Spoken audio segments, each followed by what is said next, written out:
최대한 무거운 무게, 파워리프팅도 훌륭한 운동이고 고중량은 정말 중요하다. 눈알이 튀어나오고 똥이 나올 정도로 무겁게 드셔야 돼요. 지금 시작합니다. 세수하고 오세요. 안녕하세요. 윤너스TV 윤너스입니다. 오늘도 예의 바르게 저번에 양 선수님과 이렇게 인터뷰를 통해서 운동의 궁금증들을 이제 여러분들에게 알려드렸는데 졸리면 서서 들으세요. 꼭 고중량이어야만 근육 사이즈가 커질까요? 일단 결론을 먼저 말씀을 드리자면 무조건 바디빌딩은 고중량이에요. 고중량인데 사이즈가 생긴다라는 말은 근육이 생긴다는 말이거든요. 네. 그리고 몸의 모양은 근육이 결정을 해요. 그래서 이 바디빌딩에서 정말로 고중량은 엄청나게 중요해요. 다만 이걸 잘 구분을 하셔야 돼요. 많은 분들께서 많이 헷갈리시는 게 네. 고중량이냐 네. 내가 다룰 수 있는 무게냐를 생각을 하셔야 돼요. 내가 완벽하게 컨트롤이 가능한 정말로 속된 말로 눈알이 튀어나오고 똥이 나올 정도로 무겁게 드셔야 돼요. 그런데 대부분은 어떻게 드시냐면 못 다뤄서 자세가 망가지는 걸 고중량이라고 착각을 해요. 들 수 없는 거. 그렇죠. 어. 내가 다룰 수 없는 무게는 고중량이 아니죠. 근데 만약에 내가 무게를 그냥 무턱대고 막 올렸어요. 근데 자세가 망가져요? 그러면 그거는 고중량이 아니라 내가 다룰 수 없는 무게죠. 없는 무게. 예를 들어서 고중량이 무조건 좋다 그러면 제가 자세가 망가지던 뭐 무릎이 나가던 어깨가 나가던 나윤 씨한테 벤치프레스 200kg 드세요. 고중량이죠. 그렇죠. 근데 다룰 수 없는 무게죠. 근데 바디빌딩에서는 그러면 그건 해서는 안 되는 무게라는 거죠.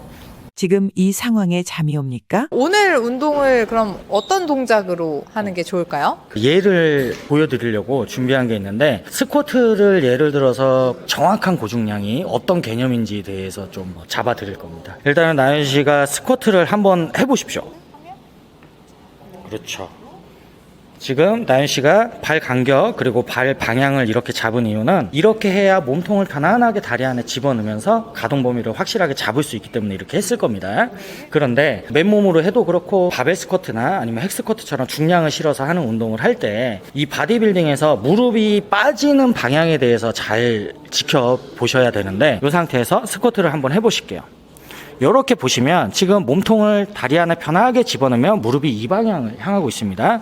그러면 이 방향으로 나갔으면 무조건 다시 이 방향에서 일어나게 되면 이렇게 들어와야 돼요. 이렇게 해야 무릎의 관절에 뒤틀림 없이 내 관절 모양대로 정확하게 움직일 수가 있습니다. 그런데 이런 동작을 한번 보셨을 거예요. 이렇게 내려갔다가 이 방향으로 나왔는데 유독 일어날 때만 무릎을 이렇게 모으면서 일어나는 거를 많이 보셨을 겁니다. 이 이유가 뭐냐면 바로 힘을 늘리기 위함이에요. 맞아요. 저도 스미스 머신을 패드를 이제 두르고 했을 때 저도 모르게 얘가 이렇게 올라오더라고요. 다리가 모아져서. 이렇게 쉽게 생각을 하시면 돼요. 우리가 이렇게 벌리고 미는 것보다 이렇게 좁혀서 미는 게 훨씬 큰 힘을 낼 수가 있거든요. 그러면 결론이 나온 겁니다.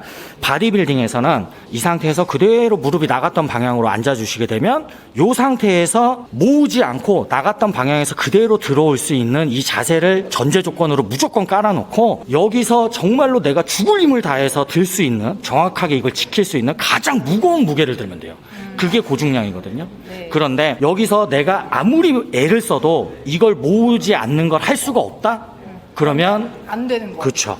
그렇게 되면 그거는 고중량이 아니라 그냥 내가 다룰 수 없는 무게예요. 근데 여기서 이제 주의할 점이 많은 분들이 자세가 망가져도 어떻게든 드는 거 그걸 고중량이라고 착각하시는 경우가 많죠. 그거는 그때 말씀하셨던 것처럼 파워리프팅 그쵸. 형식의 운동이고 고중량의 뜻은 지금 얘기한 것처럼 내가 정상 범위 내에서 그대로 올라오는 것이 그렇죠. 고중량이다. 단적인 예로 제가 스쿼트를 예를 들어서 이렇게 설명을 드렸는데 모든 게 다 마찬가지예요. 그래서 고중량과 내가 다룰 수 없는 무게와는 분명히 구분을 하셔야 된다라고 말씀해 주시는 거죠. 그러니까 결론은 내가 자세를 완벽하게 지킬 수 있는 상태에서 최대한 무거운 무게, 고중량은 정말 중요하다.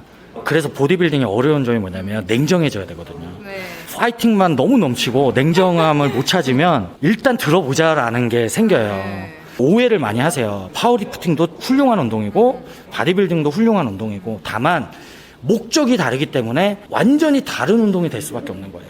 같은 바벨을 사용하고 같은 덤벨을 사용하고 웨이트 트레이닝을 하지만 목적이 다르기 때문에 다르게 운동을 하셔야죠. 레슨료는 구독과 좋아요로 받겠습니다. 네, 오늘 이렇게 선수님과 어떻게 해야 내 몸에 맞는 고중량을 찾는지에 대해서 알아봤고, 관절의 위치를 어쨌든 벗어나면 그거는 내가 사용할 수 없는 무게다라는 것을 꼭 염두해 주시면서 그렇게 운동하실 때 좀 안 다치게 똑똑하게 운동을 하셨으면 좋겠습니다. 오늘 선수님과 함께 해서 참 좋았던 시간이었습니다.